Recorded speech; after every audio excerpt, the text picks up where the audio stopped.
AP సీఎంగా చంద్రబాబు ప్రమాణ స్వీకారానికి హాజరైన ప్రధాని మోడీ వేదికపై సందడి చేశారు. జనసేన చీఫ్ పవన్ కళ్యాణ్ తో కలిసి హంగామా చేశారు. మంత్రిగా పవన్ ప్రమాణం చేస్తున్నప్పుడు మోడీ ముఖం సంతోషంతో వెలిగిపోయింది. ఆ తర్వాత పవన్ ను ఆత్మీయంగా ఆలింగనం చేసుకున్నారు. మెగా బ్రదర్ చిరంజీవి కోసం ఆరాటపడ్డారు మోడీ. పవన్ కళ్యాణ్ చేయి పట్టుకుని చిరంజీవి దగ్గరకు తీసుకెళ్లారు ప్రధాని.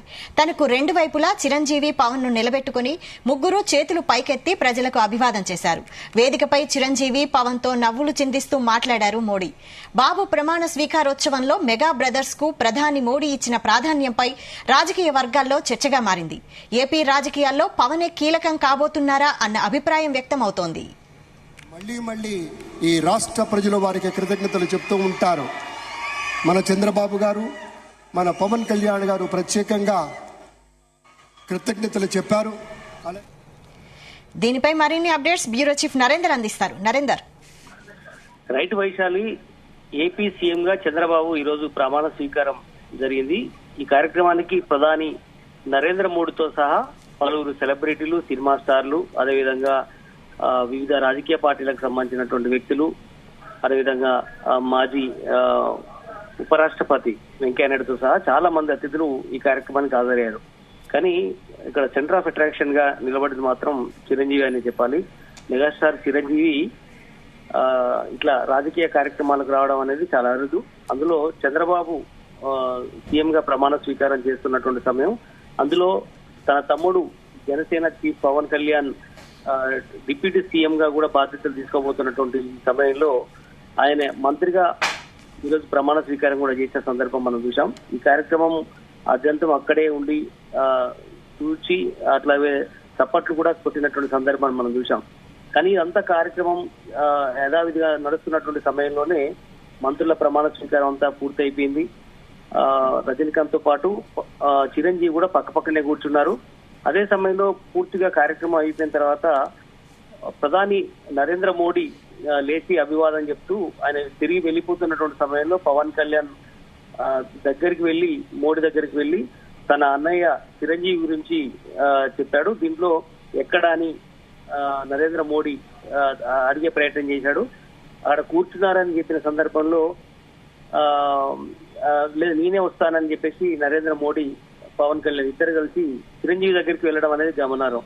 ఒక ప్రధానిగా 3 సార్లు ప్రధానమంత్రి కుర్చీలో ఉన్నటువంటి అతను మెగాస్టార్ చిరంజీవి దగ్గరికి వెళ్లి పలకరించి అదే సమయంలో పవన్ కళ్యాణ్ చిరంజీవి ఇద్దరు కలిసి చేతులు జోడించి పైకి లేపడం అనేది అందరూ రాజకీయ వర్గాల్లో ఒక చర్చకైతే దారితీసింది. అంటే ముఖ్యమంత్రి చంద్రబాబు నాయుడు ప్రమాణ స్వీకార కార్యక్రమంలో ఈ దృశ్యం అనేది అందరినీ ఆకట్టుకున్నటువంటి పరిస్థితి.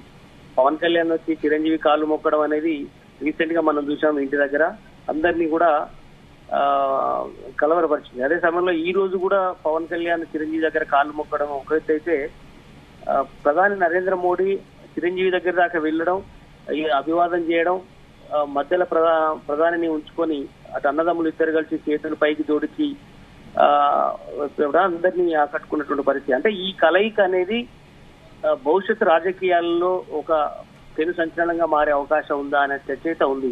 ఎందుకంటే ఇప్పుడు ఆంధ్రప్రదేశ్ రాజకీయాలు మనం చూసాం. మొన్నటి వరకు వైసీపీ భారీ మెజార్టీతో గెలిచింది. దాని తర్వాత ఇప్పుడు కూటమి, తెలుగుదేశం పార్టీ కానీ జనసేన బీజేపీ కూటమి తిరుగులేని రికార్డు స్థాయిలో మంచి మెజార్టీ కన్ఫర్మ్. అయితే ఇందులో చిరంజీవి పాత్ర ఏంటి అని మనం చెప్పలేకపోయినా జనసేనకు మాత్రం మద్దతు ఇచ్చినటువంటి సందర్భం చూసాం.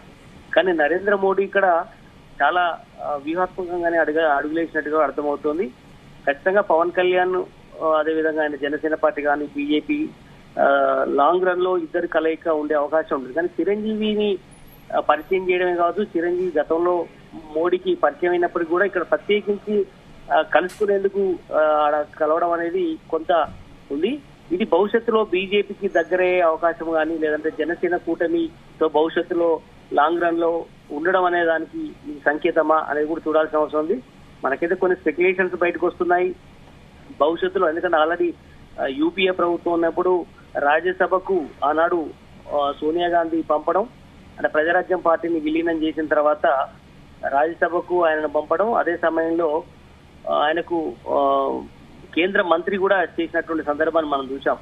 కానీ ఇప్పుడు నరేంద్ర మోడీ కూడా అట్లాంటి ఉద్దేశంతో చిరంజీవిని కలుపుకొని ముందుకెళ్తున్నారా అనేటువంటి ఇండికేషన్ మా తెలుగు రాష్ట్రాల్లో ఉన్నటువంటి వ్యక్తులందరూ కూడా అనిపిస్తోంది. చూడాలి జనసేన అధినేత పవన్ కళ్యాణ్ భవిష్యత్తులో తన అన్నయ్యకు ఆ రకమైనటువంటి గౌరవాన్ని మరొకసారి ఇచ్చే అవకాశం చేస్తారా అనేది కూడా అర్థమవుతుంది. అందుకని నరేంద్ర మోడీ భవిష్యత్తులో అటు బీజేపీలోకి ఆహ్వానించడమా లేదంటే జనసేన కూటమిలో పూర్తి స్థాయిలో ఇన్వాల్వ్ చేయించడమా ఇట్లాంటి అంశాల మీద ఓ చర్చ అయితే బయట జరుగుతోంది. అది ఏమైతుంది అనేది భవిష్యత్తులో చిరంజీవి స్పందిస్తే కానీ తెలియ అవకాశం అయితే లేదు. ఏదైనప్పుడు కూడా ఆంధ్రప్రదేశ్ లో ప్రమాణ స్వీకార కార్యక్రమంలో మోడీ పక్కన ఇద్దరు అన్నదమ్ములు నిలబడడం, ఈ రకంగా చేతులు పట్టుకొని చేతులు పైకి లేకుండేటువంటి కార్యక్రమం ఏదైతే ఉందో అందరినీ ఆకట్టుకునే ప్రయత్నం అయితే కనిపించింది. పవన్ కళ్యాణ్ డిప్యూటీ సీఎం గా ప్రమాణ స్వీకారం చేయడంతో జనసేన కార్యకర్తలు నాయకులు అలాగే పవన్ కళ్యాణ్ అభిమానులు ఎలా ఫీల్ అవుతున్నారు? చాలా ఆనందం వ్యక్తపరుస్తున్నారు. ఎందుకంటే ఈ రోజు ఆ కార్యక్రమానికి వచ్చిన దాంట్లో అత్యధిక మంది అభిమానులు కావచ్చు, చాలా మంది పవన్ కళ్యాణ్ సంబంధించినటువంటి అభిమానులు మాత్రం అక్కడ పెద్ద ఎత్తున వచ్చారనేటువంటి సందర్భాన్ని మనం గమనించాం. తెలుగుదేశం పార్టీకి సంబంధించినటువంటి కార్యకర్తలు, తెలుగు తమ్ముళ్ళు ఎంత పెద్ద హాజరయ్యారో, కేవలం పవన్ కళ్యాణ్ సంబంధించినటువంటి వాళ్ళు జన సైనికులు చాలా పెద్ద ఎత్తున అక్కడికి వేలాదిగా తరలి వచ్చినటువంటి సందర్భం చూసాం. పవన్ కళ్యాణ్ లాస్ట్ టైం ఎప్పుడైతే ఓడిపోయాడో 2019లో 2 అసెంబ్లీ సీట్లు ఓడిపోయిన తర్వాత చాలా నైరేషానికి గురయ్యారు అభిమానులందరూ కూడా. కానీ ఈసారి గెలవడం ఒక ఎత్తు అయితే భారీ మెజార్టీతో గెలవడం, ఆ పార్టీకి సంబంధించినటువంటి ఎమ్మెల్యేలందరూ కూడా 21 మంది గెలిచినటువంటి సందర్భం. అందులో ఈ రోజు మంత్రిగా ప్రమాణ స్వీకారం చేయడం అనేది జన సైనికులకే కాదు, పవన్ కళ్యాణ్ అభిమానులు, మెగా బ్రదర్స్ అభిమానులు ఎవరైతే ఉన్నారో పెద్ద ఎత్తున ఆనందంతో ఉన్నటువంటి సందర్భం చూసాం. అందులోనూ కాసేపటి క్రితమే చిరంజీవి కూడా ట్వీట్ చేశాడు, మా తమ్ముడు పవన్ కళ్యాణ్ డిప్యూటీ సీఎం గా బాధ్యతలు తీసుకుంటున్నటువంటి సందర్భంగా ఇదే ఆర్థిక శుభాకాంక్షలు చంద్రబాబు నాయుడుతో సహా అని ట్వీట్ చేశాడు కాసేపటి క్రితం. ఇవన్నీ కూడా చిరంజీవి కావచ్చు, లేదంటే మెగా అభిమానులు కావచ్చు, పవన్ కళ్యాణ్ అభిమానులు కావచ్చు పెద్ద ఎత్తున సంభమాచర్యల్లో మునిగి తేలినటువంటి సందర్భం అయితే చూస్తున్నాం. ఇటు తెలంగాణ నుంచే కాదు, ఆంధ్రప్రదేశ్ నుంచి నలుమూలల నుంచి అభిమానులు అమరావతి చుట్టుపక్కల ప్రాంతానికి పెద్ద ఎత్తున సభా కార్యక్రమానికి వచ్చారు, ప్రమాణ స్వీకారం దగ్గరికి వచ్చారు. కల్లారా చూసి తన్మయత్వంతో చాలా మంది ఉగితబీనటువంటి సందర్భం అయితే చూశాం. పవన్ కళ్యాణ్ ఎప్పుడప్పుడు ఇట్లాంటి అవకాశం వస్తుందా అని, ఎట్టకేలకు అవకాశం దక్కింది పవన్ కళ్యాణ్ కు. భవిష్యత్తులో డిప్యూటీ సీఎం గా ఆయన తీసుకున్నటువంటి నిర్ణయాలు ఎలా ఉంటాయి ఏంటనేది మనం భవిష్యత్తులో చూడాల్సిన అవసరం ఉంది. ఏదైనప్పుడు కూడా నేను రాజ్యాంగానికి కట్టుబడి ఉంటాను, భవిష్యత్తులో ఎలాంటి తప్పిదాలకు అవకాశం లేకుండానే వ్యవహారం చేస్తాను, ఎలాంటి రాజకీయ విషయాలు లేకుండానే వ్యవహరిస్తానటువంటి వ్యాఖ్యలు కూడా పవన్ కళ్యాణ్ చాలా సందర్భాల్లో చేశాడు. చాలా నా డోర్లు ఎప్పుడు తెరిచే ఉంటాయి, నేను ఎప్పుడు అభిమానులకే కాదు సామాన్య వ్యక్తులకు కూడా నేను నీతివంతమైనటువంటి పాలన అందిస్తానటువంటి ఇండికేషన్ అయితే పవన్ కళ్యాణ్ పలు సందర్భాల్లో చెప్పారు. ఇప్పుడు ప్రమాణ స్వీకారంలో కూడా అదే వ్యాఖ్యానాలు చేశారు. ఏదైనప్పుడు కూడా ఈ రోజు చంద్రబాబు నాయుడు ముఖ్యమంత్రి కార్యక్రమం ఏదైతే ఉందో అది అక్కడే ఆయన మంత్రిగా కూడా పవన్ కళ్యాణ్ చేసినటువంటి వ్యాఖ్యలు ఏదైతున్నాయో ప్రమాణ స్వీకారంలో ఖచ్చితంగా అది అభిమానుల్ని పెద్ద ఎత్తున ఆకట్టుకుందని చెప్పాలి. చిరంజీవి కూడా అక్కడ మోడీని కలవడం, ఇద్దరు కూడా అన్నదమ్ములు చేతులు జోడించి చేతులు పైకెత్తడం అనేది, అభివాదం చేయడం అనేది పెద్ద ఎత్తున అందరినీ ఆకట్టుకున్నటువంటి సందర్భం చూసాం.